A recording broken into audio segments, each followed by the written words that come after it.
ኪዳነ ምሕረት እናቴ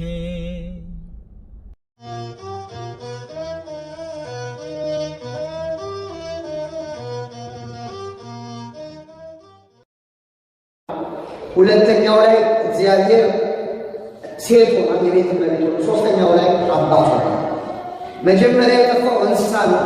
ሁለተኛ የጠፋው ዕቃ ነው። ሶስተኛ የጠፋው ሰው ነው። ሰው ሆነን ብንጠፋ እግዚአብሔር ይፈልገናል። ከሰውነት ክብሯችን ወርደን ደግሞ እንስሳዊ ስራ ብንሰራ ማን ይፈልገናል? ይፈልገናል። ከእንስሳም ወርደን እንደ ዕቃ ሆነን ይፈልገናል።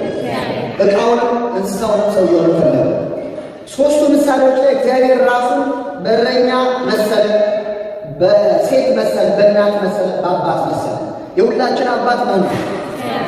እናታችንም እሱ ነው ይላል ቅዱስ ያሬድ። አንተ አቡነ ወአንተ እምነ፣ አንተ አባታችን ነህ፣ አንተም እናታችን ነህ። እግዚአብሔር እናትም አባት ነው።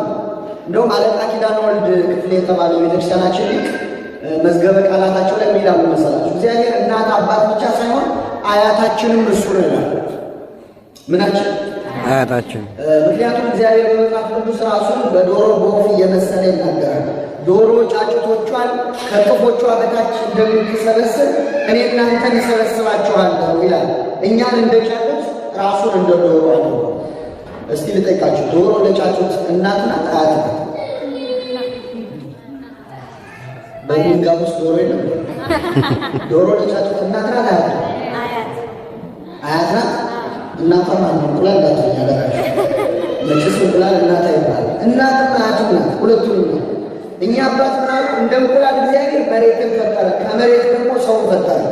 እግዚአብሔር እናትን አባት ማለት ነው። ግን እናት አባታችን አያቶቻችን የፈለገ ቢወዱን ቢንከባከቡን በዋልንበት ቦታ አብረውን አይውሉም፣ ባደርንበት ቦታ አብረውን አይውሉም። እግዚአብሔር ግን ከእኛ ተለይቶ ያውቃል። ስለዚህ እግዚአብሔር እረኛችን ነው። እግዚአብሔር እረኛዬ ነው የሚያሳጣኝ፣ በለመለመ መስክ ያሳድረኛል፣ በዕረፍቱ ወንዝ ይመራኛል። እግዚአብሔር እረኛ፣ እረኝነቱም የተለየ እረኛ ነው። እንደ ሌላዎች እረኞች አይደለም። እረኞች ሌሊት ከጠበቁ ቀን ይተኛሉ፣ ቀን ከጠበቁ ሌሊት ይተኛሉ። እግዚአብሔር እኛን ሲጠብቅ ይተኛል። ሕዝቤን የሚጠብቅ አያንቀላፋም። እረኞች በጋቸውን ጠብቀው በጎቻቸውን መጨረሻ ላይ ወይ ራሳቸው አርደው ይበሉታል፣ ወይ አርደው ለሚበሉ ሰዎች ምን ይሉታል? ይሸጡታል። እግዚአብሔር እረኛችን አርዶ ይበላል፣ ይሸጠናል። ባይሆን እረኛው መድኃኒዓለም ክርስቶስ ስለኛ በ30 ብር ምን ብሎ ተሸጧል። ለበጎቹ የተሸጠ እረኛ ክርስቶስ። እሱ የእኛን ሥጋ አርዶ አይበላም። ባይሆን እኛ በጎቹ የእሱን ሥጋ እናገር ተሰልፈን እንበላለን። በጎቹ ሥጋውን ደግሞ የሚበሉት እረኛ መድኃኒዓለም ክርስቶስ ስሙ የተመሰገነ ነው። አሜን። እረኛ ፍቅሩ እስከ ማረግ ነው። የክርስቶስ ፍቅር ግን ለበጎቹ ነፍሱን እስከ መስጠት ነው። እንኳን እረኛ አሁን ምናልባት እግዚአብሔር አለ አሁን ሀገር ቤት ለዓመት በዓል ለአዲስ ዓመት ለፋሲካ ለገና ተብሎ በግ ይገዛል። ታስታውሳላችሁ? እዚያ ገዙ ያለ አገር ቤት ከነነፍሱ ይገዛል እና ያንን በግ ለዓመት በዓል ገዝተን እናስረዋለን። ያ በግ ዓመት በዓል እስኪደርስ ድረስ ቤታችን ውስጥ ሲቆይ አንንከባከበው? አትንከባከቡት? ለምንድን ነው የምንከባከበው? በአፍባፉ ሳርስና ወርሰው ምናልባት ያለን እኮ እንደው ቤት አይነት የተባረኩ ሰዎች ናቸው፣ በልጅ የምንጠገብ አይመስላቸው ይላል። ለምንድን ነው የምንከባከበው? እንዳይከሳው። የእረኛ ፍቅር እስከ ማረድ ነው፣ የክርስቶስ ፍቅር ግን እስከ መታረድ ነው። ስሙ የተመሰገነ ይሁን። ስለዚህ እረኛ እግዚአብሔር ነው። እግዚአብሔር እረኛ የተባለለት ነው። ይህ እረኛ 100 በጎች ነበሩት ይላል። ከ100 በግ የተባሉት ሰውና መላእክት ናቸው። መላእክት በነገድ 99 ናቸው። የሰው ልጅ ደግሞ አንዱ ነገር ነው። ከ99 መላእክት ተነጥሎ የጠፋው አንዱ ከ100 ነገድ የጠፋው የሰው ልጅ የአዳም ዘር ነው።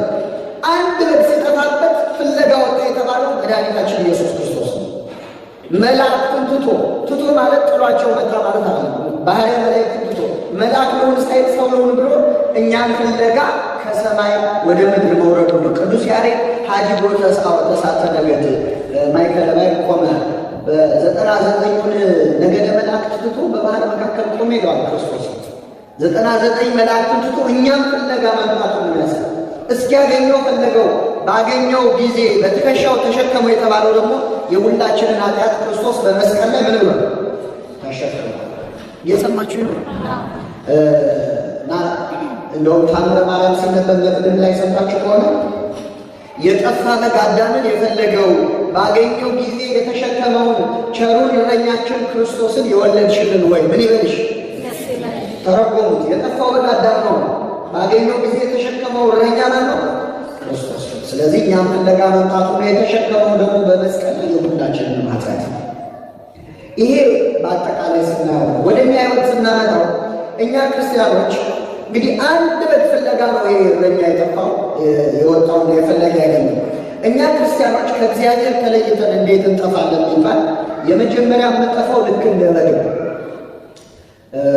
እስቲ በግ እንዴት እንደሚጠፋ ለማስተዋል ሞክር። ልጠይቃችሁ፣ መቼስ በግ እንዴት እንደሚጠፋ ለማወቅ በግ መሆን ያስፈልጋል። እየሰማችሁ በግ እንዴት እንደሚጠፋ ለማወቅ በግ መሆን ያስፈልጋል። አያስፈልግም። ሰው ሆነን አንሞክር። እሺ ሞክሩ። በግ የሚጠፋው እንዴት ነው? አውቆ ነው ሳያውቁ? ትንሽ ታስባላችሁ። በግ የሚጠፋው አውቆ ነው ሳያውቁ? አውቆ ከጠፋ በግ አይደለም ያስባል። ስለዚህ በግ የሚጠፋው ምን እያደረገ ነው? አይ አልተግባባም። ምን እያደረገ ነው በግ የሚጠፋው? ሳር እየበላ እዚህ ጋር ሳር ሲበላ የሳር ሲደርቅበት ወደ ለምለሙ ሳር ሲሄድ፣ እዚህ ጋር ውሃ ሲጠጣ ሲደፈርስበት ወደዛ ሲሄድ ነው የሚጠፋው። አስበው የሚጠፋ በግ የለም። ቢመሽብኝስ ብሎ ያስባል። በግ ሲጠፋ እንደው ሰዓት እያለ የሚጠፋ በግ አለ? ተኩላን ይበላኝ ገደል ብገባ ብሎ አያስብም። ዝም ብሎ ነው የሚጠፋው። የመጀመሪያ እኛ ክርስቲያኖች ከእግዚአብሔር ተለይተን የምንጠፋው ልክ እንደ በግ ሳናውቅ። በግ እየበላ እየጠጣ እንደሚጠፋ ብዙ ሰዎች በእንጀራ ጉዳይ ከቤተክርስቲያን ይጠፋ።